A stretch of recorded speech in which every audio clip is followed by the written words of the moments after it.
Welcome to Mega TV Pakka local AP.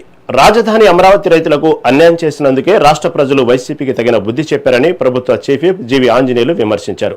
Palnadu జిల్లా వినుకొండలోని అంబేద్కర్ నగర్ లో ఎన్టీఆర్ భరోసా పెన్షన్ల పంపిణీ కార్యక్రమంలో ఆయన పాల్గొన్నారు. 3 రాజధానుల పేరుతో జగన్ రెడ్డి రాష్ట్రానికి ద్రోహం చేశారని, రాజధాని పోలవరం పూర్తి చేయలేని అసమర్థుడని జీవి మండిపడ్డారు. చంద్రబాబు నాయుడు 50,000 కోట్ల రూపాయలతో రాజధానిని అభివృద్ధి చేస్తున్నారని చెప్పారు. కూటమి ప్రభుత్వం అందిస్తున్న సూపర్ 6 పథకాలు అభివృద్ధిని చూసి ఓర్వలేకనే వైసీపీ విష ప్రచారం చేస్తుందని ధ్వజమెత్తారు. గారు 50,000 కోట్ల పైన ఖర్చు పెట్టి అమరావతి రాజధానిని అభివృద్ధి చేస్తా ఉంటే ఆ రోజు మీరు ఎందుకు చేయలేదు? జగన్ పెద్ద సైకో అని చెప్పేసి ప్రజలు మాట్లాడుతున్నారు. నువ్వు మావిగాని అంటావు. ఈ మావిగానని నీ ప్రభుత్వంలో మావిగానికి 1 రూపాయి ఎందుకు ఖర్చు పెట్టలేదు? నువ్వు ఎందుకు రాజధాని రైతులకు అన్యాయం చేస్తావు? ఈరోజు రాజధాని రైతుల దగ్గరికి వెళ్తే ఊరుకుంటారా? రాజధాని రైతులు బుద్ధి చెప్పారు వైసీపీ వాళ్ళకి. ఆ రోజు అధికారులు ఉన్నప్పుడు మీరు రాజధాని రైతుల మీద తప్పుడు కేసులు పెట్టి వేధింపులు చేసి ఈ రోజు మళ్ళీ ముసలి కన్నీళ్లు కారటానికి వస్తే అసలు వీళ్ళకి సిగ్గుందా? మాయుగన్ అనే మాట్లాడేటువంటి జగను 1 రూపాయి ఆ మాయుగనికి ఖర్చు పెట్టకుండా, ఆ మాయుగన్ అంటే ఏందో తెలియకుండా ఆయనకి ఆ విధంగా 5 ఏళ్ల పాలనలో రాష్ట్ర రాజధానిని ముంచేశాడు. అలాగే పోలవరం ప్రాజెక్టు 1% చేయగానే అసమర్థుడు.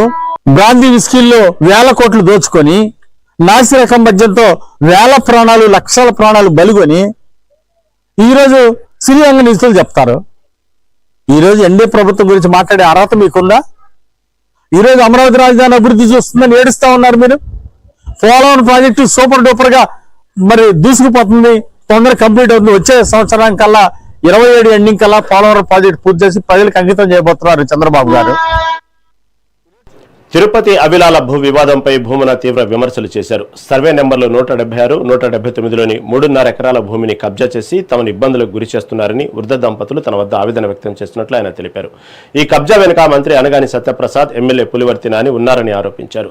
వృద్ధ దంపతులకు వైసీపీ అండగా ఉంటుందని హామీ ఇచ్చారు. బాధిత దంపతుల తరపున మాట్లాడుతున్న చెవిరెడ్డి భాస్కర్ రెడ్డి కుటుంబంపై ఎమ్మెల్యే పులివర్తి నాని అసభ్య పదజాలంతో అనుచిత వ్యాఖ్యలు చేయడం సభ్య సమాజం తలదించుకునేలా ఉందని భూమన మండిపడ్డారు.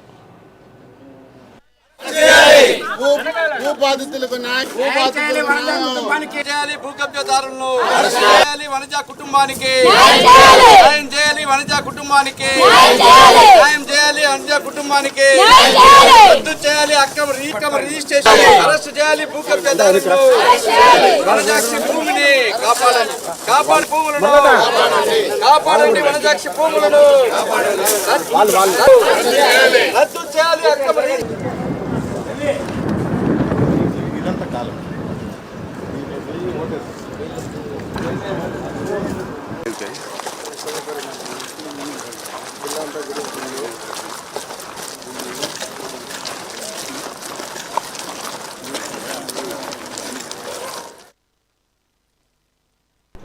కడప జిల్లా ప్రొద్దుటూరు సమీపంలో వరుస గొర్రెల దొంగతనాలకు పాల్పడుతున్న అంతర్జిల్లా ముఠాను రాజుపాలెం పోలీసులు బట్టబయలు చేశారు. ఈ ముఠాకు చెందిన 7 నిందితులను అరెస్టు చేసి వారి నుంచి 5.20 లక్షల నగదు, కారు, బొలెరో, పల్సర్ బైక్ ను స్వాధీనం చేసుకున్నారు. ప్రొద్దుటూరు ఏఎస్పీ విభవ్ కృష్ణ తెలిపిన వివరాల ప్రకారం ఈ ముఠా రాత్రి వేళల్లో గొర్రెల షెడ్లను లక్ష్యంగా చేసుకుని 66 గొర్రెలను దొంగిలించి సంతల్లో విక్రయించింది. సీసీటీవీ సాంకేతిక ఆధారాలతో ప్రత్యేక బృందం నిందితులుగా అదుపులోకి తీసుకోగా పరారీలో ఉన్న ప్రధాన నిందితుడు రమేష్ కోసం గాలింపు ముమ్మరం చేశారు. చాలా కేసెస్ వచ్చాయి. క్యాటిల్ థెఫ్ట్, గొర్రెలు, అన్ని దొంగతనం కేసెస్ మా దగ్గర చాలా వచ్చాయి. ఇప్పుడు ఈ సంవత్సరంలో కూడా ఒక 4-5 కేసెస్ వచ్చాయి రూరల్ అండ్ రాజుపాలెం లిమిట్స్ లో. సో ఈ టైప్ ఆఫ్ కేసెస్ లో మనకు వెంటనే పట్టుకోవడం కొంచెం డిఫికల్ట్ గా ఉండింది అప్పుడు. ఎందుకంటే విలేజ్ ఏరియా కాబట్టి అక్కడ సీసీటీవీ కెమెరాస్ ఏం లేవు అండ్ చాలా టైం వీళ్ళు ఫోన్స్ ఉండకుండా వస్తారు. సో మనకు టెక్నికల్ డేటా యూజ్ చేసి కూడా పట్టుకోవడం కొంచెం డిఫికల్ట్ గా ఉండింది. సో ఎంటైర్ రాయలసీమలో వీళ్ళు యాక్టివ్ గా చేస్తున్నారు. అండ్ ఇప్పుడు మన రాజుపాలెంలో మాత్రమే 2026 లో మాత్రం 4 కేసెస్ అండ్ 25 నవంబర్ లో ఒక కేసు మనం ఇప్పుడు రిజిస్టర్ చేసాము. అండ్ ఈ గ్యాంగ్ మెంబర్స్ లో ఆల్మోస్ట్ ఎవ్రీబడి అందరూ పట్టుకున్నాము. ఒక మెయిన్ వ్యక్తి మాత్రం ఇంకా అబ్స్కాండింగ్ లో ఉన్నాడు. మనం ప్రయత్నం చేస్తున్నాము. And best thing about it is మనం అన్ని కేసెస్ లో ఉంటున్న damages and number of seat stolen కు మనం 100% అంబేద్కర్ కోనసీమ జిల్లా రాజులలో ప్రయాణికులు తీవ్ర ఇబ్బందులు ఎదుర్కొంటున్నారు. శివకోటి జాతీయ రహదారిపై బ్రాందీ వీరు సీసాలు రోడ్డుపై పడిపోయి వాహనాలు వాటిపై నుంచి వెళ్లడంతో సీసాలన్నీ పగిలిపోయి రహదారి మొత్తం గాజు పెంకులతో నిండిపోయింది. దీంతో వాహనదారులు ప్రయాణికులు ప్రమాదాలను ఏర్పడే అవకాశం ఉందని స్థానికులు ఆందోళన వ్యక్తం చేస్తున్నారు. అధికారులు వెంటనే స్పందించి గాజు పెంకులను తొలగించాలని డిమాండ్ చేస్తున్నారు.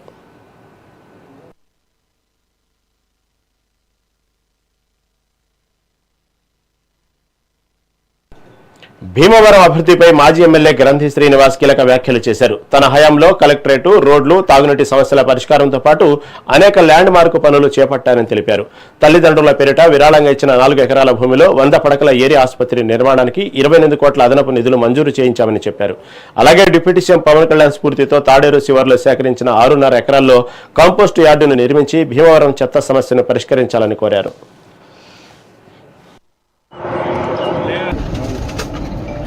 వాస్తుకి ఈశాన్యం వచ్చేటట్టు పెట్టి చేసాం.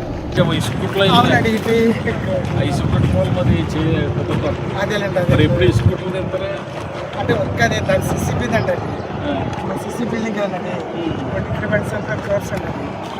7 కోట్ల ఇదండి.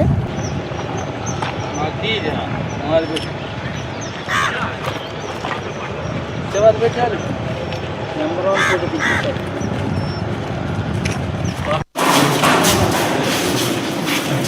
కృష్ణ గతంలో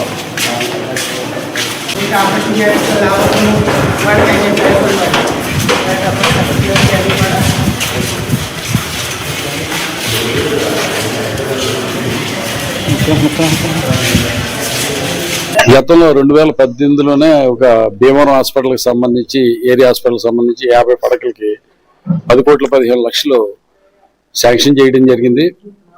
అయితే ఎగ్జిస్టింగ్ హాస్పిటల్లో 50 పడకల నిర్మాణానికి అనుకూలంగా లేకపోవడం, అది చాలా ఓల్డ్ బిల్డింగ్ అవడం, అలాగే అక్కడ స్థలం కూడా లేదు. ఎందుకంటే పోలీస్ స్థలం సరిపోని పరిస్థితి 50 పడక. దానికోసం ఆ 10 కోట్లలో 15 లక్షల నిధులు తరలిపోకుండా, వెనక్కి మళ్ళీ పోకుండా, అలాగే 50 పడకలు హాస్పిటల్ అదనపు సౌకర్యాలు కల్పించడం కోసం 2 ఎకరాల భూమి కావాలంటే 2 ఎకరాల భూమి ఇవ్వడానికి ముందుగా సిద్ధపడ్డాం. అయితే మా డిమాండ్ ఏంటంటే ఏరియా హాస్పిటల్ కావాలి.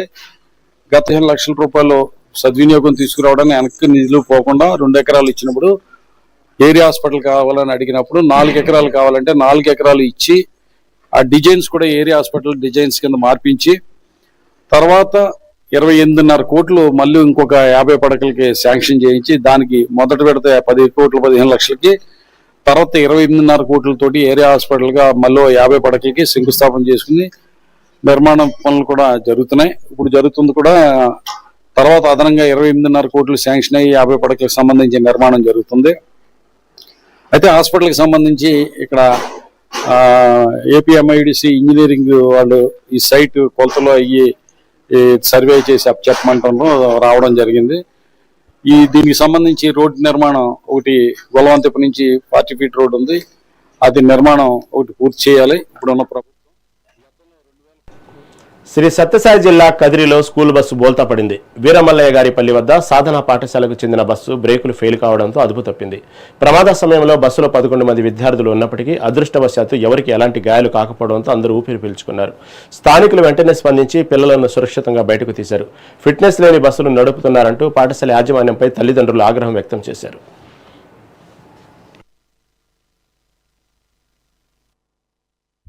అలాగే వారికి ఎలాంటి ఇబ్బంది కలగకుండా డ్రైవర్లను అప్పుడప్పుడు వారికి సరిగ్గా అవగాహన కల్పిస్తూ జాగ్రత్తలు పాటించాలని చెప్పాలి. ఎప్పుడైనా ఇలాంటి ప్రమాదాలు జరిగినప్పుడు మాత్రమే మనకు ఈ సమస్యలన్నీ తెలుస్తాయి. కాబట్టి మీకు ముందు నుంచి మిమ్మల్ని రమ్మని చెప్పడం స్కూల్ యాజమాన్యాన్ని, వారికి బాబు ఇలా పెట్టుకోండి, బళ్ళు ఇలా ఉండాలి, ఎక్కువ తీసుకెళ్ళదండి, ఓవర్లోడ్, ఫైర్ ఎస్టింగ్విషర్స్ పెట్టుకోండి, అలాగే steering, break system, vehicle condition పెట్టుకోండి, ఫిట్నెస్, ఇన్సూరెన్స్, పర్మిట్లు ఇన్నిటిని కూడా పెట్టుకోవాలని జాగ్రత్తలు చెప్తున్నాము. మొన్న 2 వారం ముందర నుంచి మేము ఈ స్కూల్ బస్సుల మీద దాడులు జరిపి సుమారు ఒక 10 బస్సుల వరకు కేసులు రాయడం జరిగింది. అయినను కూడా స్కూల్ యాజమాన్యంలో మార్పు రావాలి, వచ్చి పిల్లల నేటి బాలురే రేపటి పోలూరు కాబట్టి మీరందరూ కూడా స్కూల్ యాజమాన్యానికి మరొక వారి విజ్ఞప్తి మాక్సిమం చేసుకుంటా ఉన్నారు. ఒక 5% మాత్రము ఇంకా నిర్లక్ష్యంగా ఉన్నారు. వారికి ఇందువల్ల చెప్పడం ఏమనగా బళ్ళు సీజ్ చేయబడుతుంది. దయచేసి అర్థం చేసుకోండి. ఎక్కడ ఏదైనా జరిగినప్పుడు ఎవరు కూడా మిమ్మల్ని ఏమి కూడా సాయం చేయలేరు. అటువంటి బళ్ళను మీరు ఆపుకోండి. బండి రెక్టిఫై అయినాకనే బళ్ళను రోడ్డు మీదకి తీసుకురావండి. స్పెషల్ ఇంటెన్సివ్ రివిజన్ ఓటర్ల నమోదు కార్యక్రమంలో ప్రతి ఒక్కరూ భాగస్వామ్యం కావాలని తిరుపతి కలెక్టర్ వెంకటేశ్వర్ పిలుపునిచ్చారు. చెర్లోపల్లిలోని ఇంటింటి సర్వేను ఆకస్మికంగా తనిఖీ చేసిన కలెక్టర్ జూలై 14 వరకు BLOలు ప్రతి ఇంటికి వచ్చి ఫారాలు అందజేస్తారని తెలిపారు. 18 ఏళ్లు నిండిన వారు కొత్తగా నమోదు చేసుకోవచ్చని తెలిపారు. 2 చోట్ల ఓటు ఉంటే క్రిమినల్ కేసులు పెడతామని హెచ్చరించిన కలెక్టర్ సెప్టెంబర్ నాటికి ఈ ప్రక్రియ అంతా పారదర్శకంగా పూర్తవుతుందని వెల్లడించారు. మీకు అర్థమైతే ఎక్స్ప్లెయిన్ చేస్తున్నారా BLO? మీకు ఎవరు BLO? ఏ పోలింగ్ స్టేషన్? 187. BLO మీటింగ్ ఎప్పుడు పెట్టుకున్నారు? ఈరోజు రేపు ఇంత ఆయన ఉన్నారా? ఆటో నడుపుతారా? వచ్చారా మీకు? పాపనాయుడుపేటలో ఇక్కడ కూడా సర్వే కాదు, మనము లిస్టు తప్పులు తడకలే ఉన్నాయని మనం దాన్ని ప్యూరిఫై చేసి ఉన్న వాళ్ళని మాత్రమే పెడుతున్నాం, లేని వాళ్ళని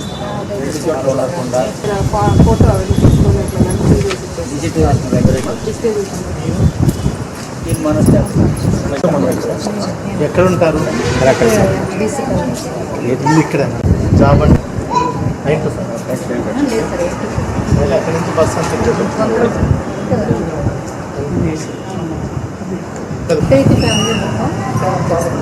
అక్కడ ఓటు ఉందా? అక్కడే ఉంచుకుంటారు కానీ ఒకేసారి 2 చోట్ల ఉండకూడదు. తిరుపతి చంద్రగిరి నియోజకవర్గం చోర్ చంద్రగిరిగా మారిందని బీజేపీ సీనియర్ నాయకుడు పురుషోత్తం నాయుడు తీవ్ర ఆరోపణలు చేశారు. తిరుపతి ప్రెస్ క్లబ్ లో జరిగిన మీడియా సమావేశంలో ఆయన పాల్గొన్నారు. చంద్రగిరి పాలకులు ప్రజా ప్రయోజనాలను పక్కన పెట్టి ధనార్జన లక్ష్యంగా వ్యవహరిస్తున్నారని విమర్శించారు. నియోజకవర్గంలో నిర్మిస్తున్న జాతీయ రహదారి పనులకు కావలసిన మట్టిని స్థానికంగా తీసుకోకుండా పక్క నియోజకవర్గం నుండి తరలించడం వెనుక ఉన్న ఆంతరం ఏమిటని ప్రశ్నించారు. ఒక కాంట్రాక్టర్ను లక్ష్యంగా చేసుకుని చంద్రగిరి నాయకులు మట్టి విహారంపై రాజకీయం చేయడం తగదని అధికారులు ఈ విషయంపై పారదర్శకంగా వ్యవహరించాలని డిమాండ్ చేశారు. కల్చరల్ అండ్ సోషల్ క్లబ్ దీంట్లో సభ్యత్వం కోసం ఎంతో మంది యువకులు, ఆశావంతులు, యువజనులు కొత్తగా వచ్చిన వాళ్ళు ప్రయత్నిస్తుంటే ఎవరికి కూడా సభ్యత్వాలు ఇవ్వకుండా కేవలం కొన్ని కుటుంబాల ఆధిపత్యాన్ని దీంట్లో ఉంచుకొని వాళ్ళ బంధువులకి, వాళ్ళ మిత్రులకి మాత్రమే, వాళ్ళ అనుచరులకు మాత్రమే దీన్ని ఇవ్వడం జరుగుతుంది. దీంట్లో ఈ పార్టీ ఆ పార్టీ అనేది భేదం లేదు. అన్ని రాజకీయ పార్టీల్లో ప్రధానంగా ఉన్నటువంటి నాయకులందరూ కూడా ఈ క్లబ్బు ఈసీ కమిటీలో మెంబర్లుగా ఉన్నారు. అటు వైసీపీ వాళ్ళు ఉన్నారు, ఇటు తెలుగుదేశం వాళ్ళు ఉన్నారు. వీళ్ళందరూ కూడా ఇప్పుడు కొత్తగా మన దృష్టికి వచ్చిన విషయం ఏంటంటే ఈ క్లబ్బు ఏదైతే స్థలం ఉందో తిరుపతి బాలాజీ కాలనీలో ఒక అంకణం దాదాపుగా 10 లక్షల రూపాయల వరకు మెయిన్ రోడ్డు పైన పలుకుతోంది.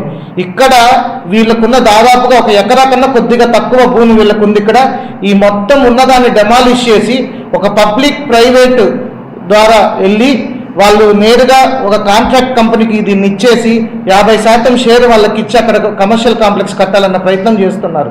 అసలు తిరుపతిలో ఇంత విలువైన భూమి దొరకడం లేదు. అక్కడ అసలు ప్రభుత్వము వీళ్ళకి ఇచ్చింది బ్రిటిష్ కాలంలో ఇచ్చింది. ఎందుకంటే తిరుపతిలో ఉన్న ప్రజలది ఈ భూమి అని చెప్పి వాళ్ళకి ఇచ్చారు. ఈరోజు వాళ్ళు ఏందో వాళ్ళ సొంత భూముల్లాగా దాన్ని ఫీల్ అయిపోయి వాళ్ళ ప్రైవేట్ ప్రాపర్టీ లాగా ఫీల్ అయ్యి అక్కడ ఉన్నటువంటి కమిటీ సభ్యులు ఏవైతే చేస్తున్నారో ఇప్పటి వరకు కమిటీ కూడా ఇప్పుడు మనం చూసుకున్నట్లయితే అక్కడ ఉన్నటువంటి కమిటీ ఎలక్షన్ అయ్యి దగ్గరగా 7 years అవుతుంది.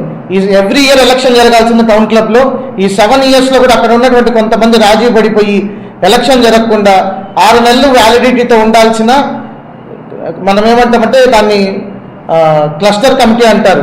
సో ఈ క్లస్టర్ కమిటీ కేవలం 6 నెలలు వ్యాలిడిటీ ఉంటుంది. కానీ దాన్ని అట్టునే పొడిగించుకుంటూ 7 సంవత్సరాలు గడిపేశారు.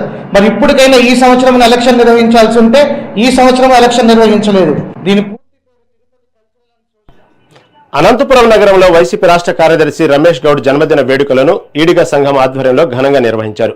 ఇందులో భాగంగా ముందుగా వైఎస్ రాజశేఖర రెడ్డి విగ్రహానికి పాలాభిషేకం చేసి భారీ బైక్ ర్యాలీ నిర్వహించారు.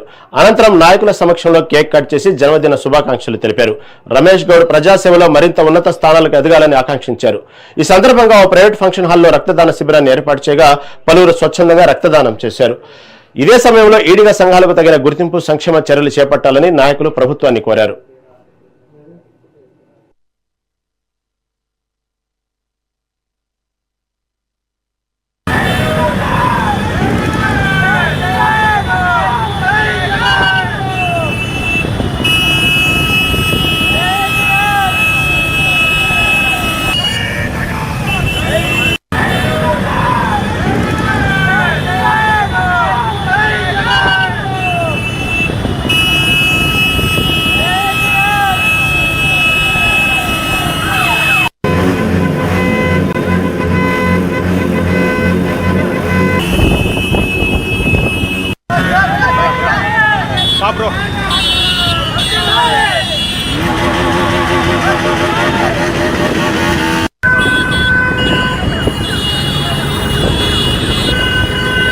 అంత ఫాస్ట్ వస్తుంది.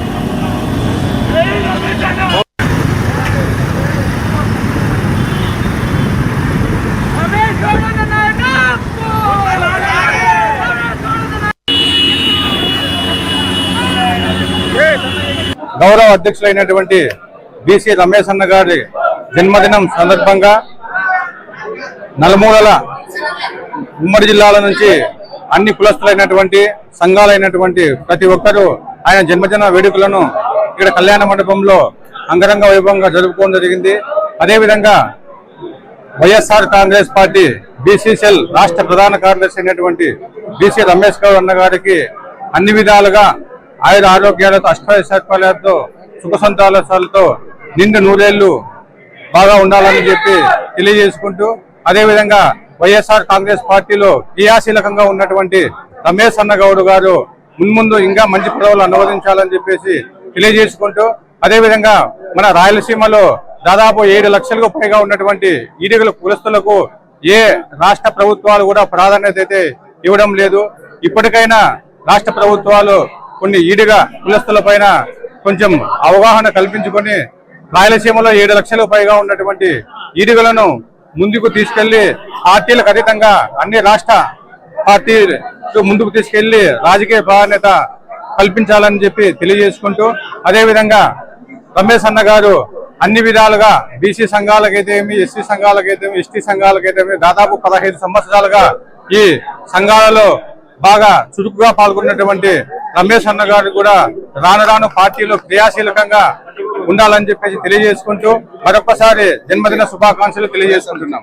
గౌరవ వైఎస్ఆర్సీపీ రాష్ట్ర బీసీసీఎల్ వర్కింగ్ ప్రెసిడెంట్ అయినటువంటి బీసీ రమేష్ గౌడ్ అన్న గారి పుట్టినరోజు సందర్భంగా ప్రతి ఒక్కరు కూడా వివిధ కుల సంఘాల నుంచి, వివిధ రాజకీయ పార్టీల నుంచి కూడా ప్రతి ఒక్కరు కూడా రావడం జరిగింది. మరీ ముఖ్యంగా మేము ఒకటే తెలియజేస్తున్నాము, బీసీ రమేష్ గౌడ్ అన్నంటే ఒక నాయకత్వంలో చాలా మంది కూడా ఈ పొద్దు ఇంత జనాలు కలవడం అన్నది చాలా సంతోషదగ్గ విషయం. ఎందుకనంటే ప్రతి ఒక్కరూ కూడా ఆయన ఒక ఇన్స్పిరేషన్ గా తీసుకోవాల్సినటువంటి విషయం. అనంతపురం జిల్లాలో బీసీ సంఘాలంటే ఈ విధంగా ఉండాలి, ప్రతి సామాజిక వర్గాన్ని కలుపుకొని పోయి అందరంగానే కష్ట సుఖాల్లో పని చేయాలన్న ఉద్దేశంతో ఈయన ప్రతి ఒక్కరిని కలుపుకొని వెళ్తున్నాడు. అందుకు ఆయన జన్మదిన సందర్భంగా వచ్చినటువంటి ప్రతి ఒక్కరికి పేరు పేరున నా ధన్యవాదాలు తెలియజేస్తున్నా. అదే వైఎస్ఆర్సీపీ రాష్ట్ర బీసీసీఎల్ వర్కింగ్ ప్రెసిడెంట్ అయినటువంటి బీసీ రమేష్ గౌడ్ అన్న గారి పుట్టినరోజు సందర్భంగా ప్రతి ఒక్కరు కూడా వివిధ కుల సంఘాల నుంచి అనంతపురం జిల్లాలో ఇంత మునుపెరి ఉన్నట్టు ఎరగనటువంటి లీడర్ ఎవరున్నారు అంటే BC leader tiger Ramesh Goud గారు ఒకటి గత 20 సంవత్సరాల నుంచి సుదీర్ఘంగా కష్టపడుతూ బీసీల అభ్యున్నతపై కృషి చేస్తూ 20 సంవత్సరాలు అడుపురిగిన పోరాటాలు చేస్తున్నటువంటి బీసీ రమేష్ గౌడ్ గారికి ప్రత్యేక శుభాకాంక్షలు. ఆంధ్రప్రదేశ్ బీసీ సంక్షేమ సంఘం తరఫున వైఎస్ఆర్ కాంగ్రెస్ పార్టీలో జగన్మోహన్ రెడ్డి గారు గుర్తించి రమేష్ గౌడ్ కి ఎంపీనో ఎమ్మెల్యే సీటు ఇచ్చి బీసీలకు అభ్యున్నతకు కృషి చేయాలని మరొకసారి తెలియజేస్తున్నాం. జై రావు. నేను ఈడుగా భవన్ అధ్యక్షుడిని. ఈ రోజు రమేష్ గౌడ్ గారి యొక్క జన్మదిన సందర్భంగా వారు లేఖను కూడా ఇంత పెద్ద ఎత్తున వచ్చి చేస్తున్నారంటే చాలా సంతోషంగా ఉంది. ఎందుకంటే ఆయన ప్రతి ఒక్క బీసీ సంఘానికి సంబంధించినటువంటి ఒక ముఖ్యమైన వ్యక్తిగా ఈ రోజు వారిని చూడడం చాలా సంతోషంగా ఉంది. ఈ సందర్భంగా వారికి పార్టీ మంచి ఉన్నతమైన స్థానం ఇచ్చేసి వాళ్ళని ఒక ఏర్పాటు చేస్తే మా యొక్క బీసీల్లోనే ప్రతి ఒక్క సంఘాల్లోనూ ముందుకుండేసి మేము వాళ్ళని గెలిపించేసి జగన్ గారికి ఇవ్వగలమని మీ సందర్భంగా తెలియజేసుకుంటూ వాళ్ళకి మరీ శుభాకాంక్షలు తెలియజేసుకుంటున్నాను. తిరుపతి నగరంలోని 49వ వార్డులో ఎన్టీఆర్ భరోసా పెన్షన్ల పంపిణీ కార్యక్రమం ఘనంగా జరిగింది. ఈ కార్యక్రమంలో కూటమి ఎమ్మెల్యే అరణి శ్రీనివాసులు, తిరుపతి నియోజకవర్గ టీడీపీ ఇన్ఛార్జ్ మన్నూరు సుగుణమ్మ కలిసి పాల్గొన్నారు. వార్డులోని అర్హులైన లబ్ధిదారులకు వార్డు స్వయంగా పెన్షన్లను పంపిణీ చేశారు. ఈ సందర్భంగా లబ్ధిదారులతో మాట్లాడి వారి సమస్యలను అడిగి తెలుసుకున్నారు. కార్యక్రమంలో కూటమి రాష్ట్ర నాయకులు కుమారమ్మ, అన్న, అనిత, చందన, స్రవంతి, స్థానిక వార్డు నాయకులు రాణి, మురళి, తులసితో పాటు పార్టీ ముఖ్య నాయకులు పెద్ద సంఖ్యలో కార్యకర్తలు పాల్గొన్నారు.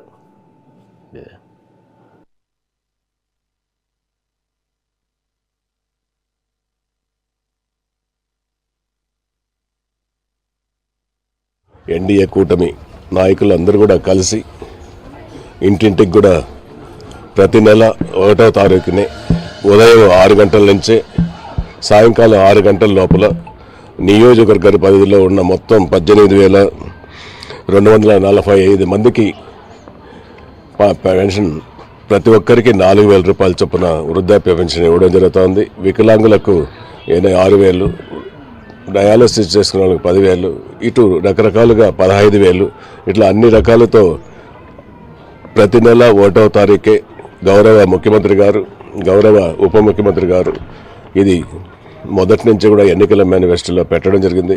పెట్టిన ప్రతి వాగ్దానాన్ని కూడా నెరవేర్చడం జరిగింది. అందులో మొట్టమొదటిది పెన్షన్ కార్యక్రమం. ఈ పెన్షన్ అనేది చాలా ఉపయోగకరమైన పెన్షన్. ఇది వృద్ధాప్యులకు చాలా ఉపయోగపడే కార్యక్రమం.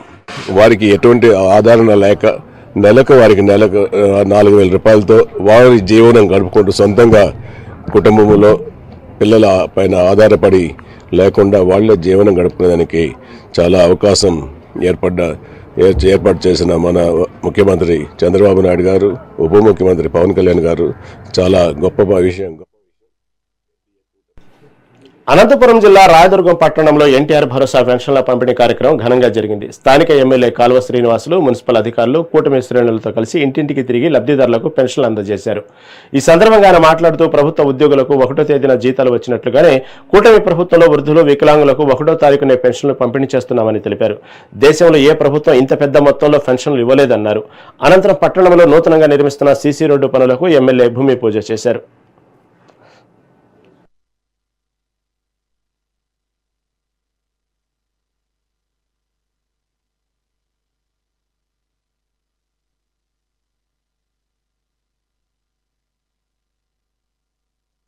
ప్రతి నెల 1వ తేదీ క్రమం తప్పకుండా ఉదయాన్నే పెన్షన్లు పంపిణీ చేస్తున్న ప్రభుత్వం చంద్రబాబు నాయుడు గారి ప్రభుత్వం. 1వ తేదీ వచ్చిందంటే ఉద్యోగులకు జీతాలు వచ్చినట్లు, సామాజిక పెన్షన్దారులకు వాళ్ళ సొమ్ము అందుతుంది. వాళ్ళ ఇళ్ల దగ్గరికే పోయి డబ్బులు ఇస్తా ఉన్నాం. ఇది ఒక మంచి కార్యక్రమం, పవిత్రమైన కార్యక్రమం. పెన్షన్దారులకు ఒక ఆర్థిక భరోసా ఇస్తున్న గొప్ప పవిత్ర యజ్ఞాన్ని చంద్రబాబు నాయుడు గారు నిర్విఘ్నంగా సాగిస్తా ఉన్నారు. ఆయనే స్వయంగా ప్రతి నెల ఎక్కడో ఒక చోటుకెళ్లి పెన్షన్దారులను కలిసి వాళ్ళ ఆనందంలో పాలు పంచుకుంటా ఉన్నారు.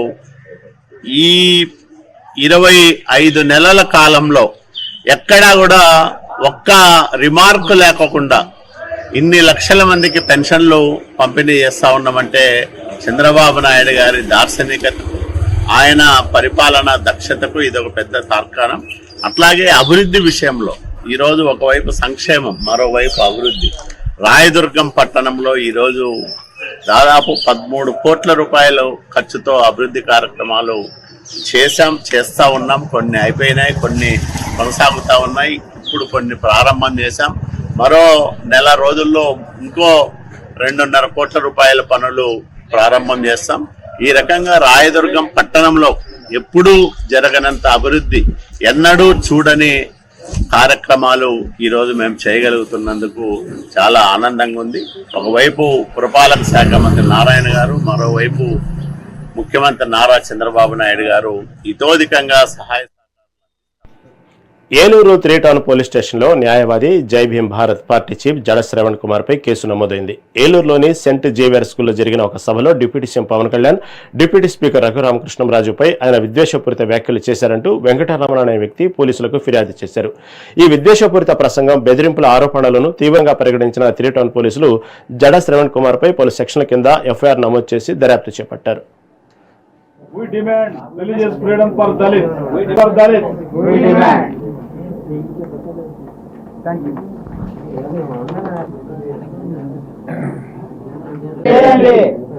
నువ్వు నిజంగానే డిప్యూటీ స్పీకర్వి ఈ రాష్ట్రానికి అధికారికంగా అయితే అంతకంటే పెద్ద పదవి వాళ్ళలాగా నువ్వు you be resign as a deputy speaker and then you fight.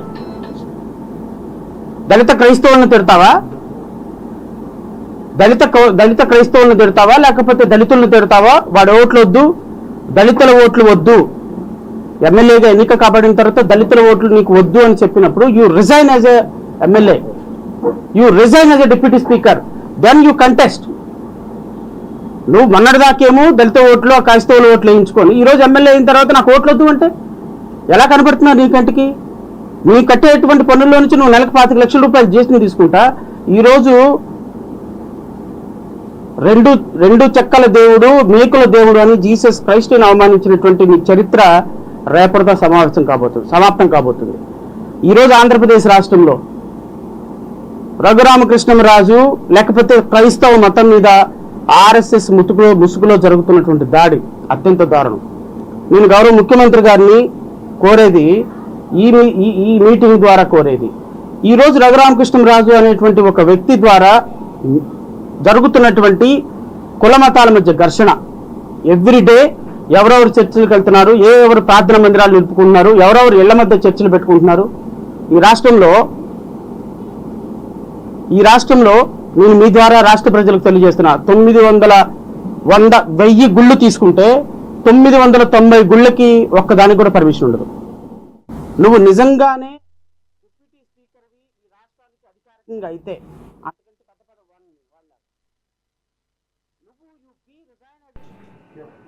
Right, ఇవి ఇప్పటి వరకు ఉన్న పక్కా లోకల్ అప్డేట్స్. చూస్తూనే ఉండండి మెగా 9 టీవీ.